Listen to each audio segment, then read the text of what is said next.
pa rin mapigilan ang pagdami ng bumibiyaheng kolorum na bus sa EDSA, kaya't ang MMDA nag-warning na sa mga ito. Para sa detalye, balitaan mo kami, Bianca Piedad.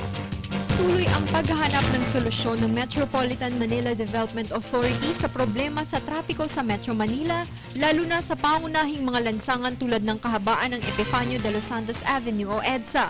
Dapat nang matakot ang mga kolorum na bus na hanggang ngayon ay namamasada dahil walang palalampasin ng MMDA sa pagsamsam ng mga ito. Sabi nila, unahin muna yung kolorum. Paglabas mo dito sa office ko, 10 bus na kolorum, hinuli ko nandiyan sa harap ko. Nakita nyo? Ano pa, katibayan na nag-iiyak na yung operator at driver niya. Bukod sa bus, palalakasin pa ng MMDA ang panghuhuli sa mga kolorum na FX at iba pang pampublikong sasakyan. Nung po ako rito, 2010, 1.9 million ang vehicles sa Metro Manila. Ngayon, 2.5 million. Dumami ng 600,000. Saan mo lalagay yun, di ba? 600,000 na sasakyan.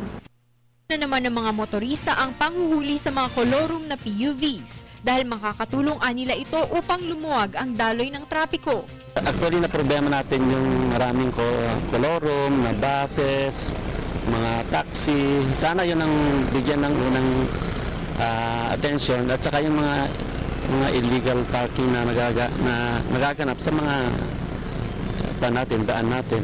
Ang kailangan nila dyan na gawin is yung mga kolorum ng buses, tsaka yung syempre yung mga marami kasi mga buses na pumano sa EDSA, so yun ang dapat nilang tanggalin. Samantala, 10 kumpanya ang lumahok sa bidding para sa pagpapagawa at rehabilitasyon ng 12 pumping stations na pinangangasiwaan ng MMDA.